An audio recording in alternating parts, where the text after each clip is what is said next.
እሺ ዘዳግም ምዕራፍ 28 ከቁጥር 1 ላይ የመጀመሪያው ኪዳን እንዲህ ይላል። የቀድሞ ኪዳን ማለት ነው። እንዲህም ይሆናል የአምላክን የእግዚአብሔርን ቃል ብትሰማ ዛሬም ያዘዝሁትን ትእዛዙን ሁሉ ብታደርግ ብትጠብቅም አምላክ እግዚአብሔር ከምድር አሕዛብ ሁሉ ላይ ከፍ ከፍ ያደርጋል። የአምላክህንም የእግዚአብሔርን ቃል ብትሰማ እነዚህ በረከቶች ሁሉ ይመጡብሃል ያገኙህማል። አንተ በከተማ ብሩክ ትሆናለህ፣ በእርሻም ብሩክ ትሆናለህ። የሆድህ ፍሬ፣ የምድርም ፍሬ፣ የከብትም ርቢ፣ የላምህም እርቢ፣ የበግህም እርቢ ብሩክ ይሆናል እያለ ትባረካለህ ትባረካለህ እያለ እስከ ቁጥር 15 ድረስ ይሄዳል። ነገር ግን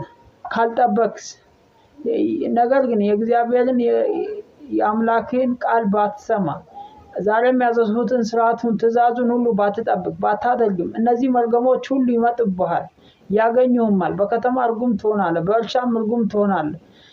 የሆድህ ፍሬ የምድርህም ፍሬ እርጉም ይሆናል። ትረገማለህ።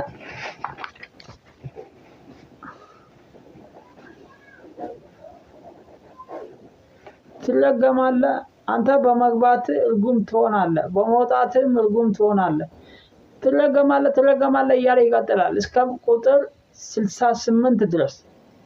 የመጀመሪያው ኪዳን እንዲህ ይላል። አዲሱ ኪዳን ደግሞ ምንድን ነው የሚለው? የመጀመሪያው ኪዳን ከጠበቅ ትባረካለህ፣ ካልጠበቅ ግን ትረገማለህ ነው። የአዲሱ ኪዳን ደግሞ እስቲ አዲሱን ኪዳን እንመልከት። ኤርምያስ ምዕራፍ 31 ላይ እነሆ ከእስራኤል ቤትና ከይሁዳ ቤት ጋር አዲስ ቃል ኪዳን የሚገባበት ወራት ይመጣል ይላል እግዚአብሔር። ከግብፅ አገር አወጣቸው ዘንድ እጃቸውን በያዙበት ቀን ከአባቶቻቸው ጋር እንደገባሁት ያለ ቃል ኪዳን አይደለም። እነርሱ በኪዳኔ አልጸኑምና እኔም ቸል አልኋቸው ይላል እግዚአብሔር። ከእነዚህ ወራት በኋላ ከእስራኤል ቤት ጋር የሚገባው ቃል ኪዳን ይህ ነው እና ይላል እግዚአብሔር። ሕጌን በልቦናቸው አኖራለሁ፣ በልባቸው እጽፈዋለሁ። አያችሁ፣ የመጀመሪያው በድንጋይ ጽላት የተጻፈ ነበር። አሁን ግን በልባቸው እጽፋለሁ። ሕጉ የመጀመሪያው ኪዳን በድንጋይ ጽላት በድንጋይ ላይ ስለተጻፈ እሱን መሸምደድ ከዛ ለመፈጸም ማሰላሰል አለብን።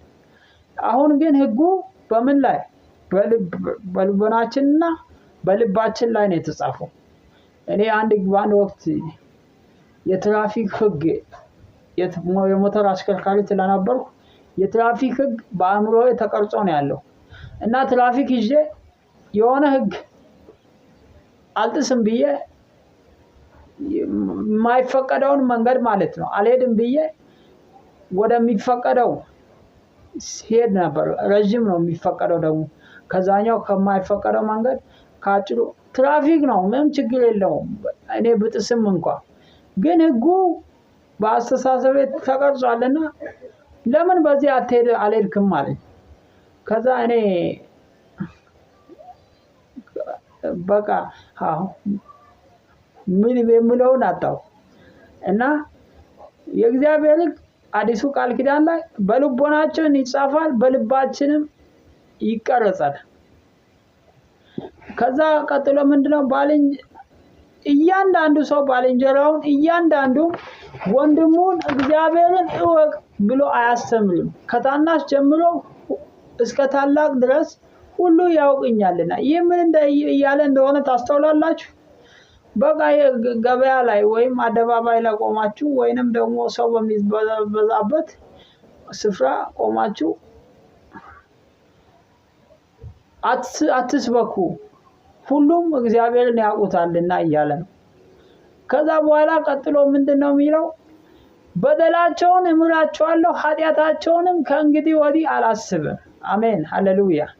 በቃ በደል ይማራል፣ ኃጢአታችንንም ከእንግዲህ ወዲህ አላስብም። ይሄ አዲሱ ቃል ኪዳን ነው። አመሰግናለሁ።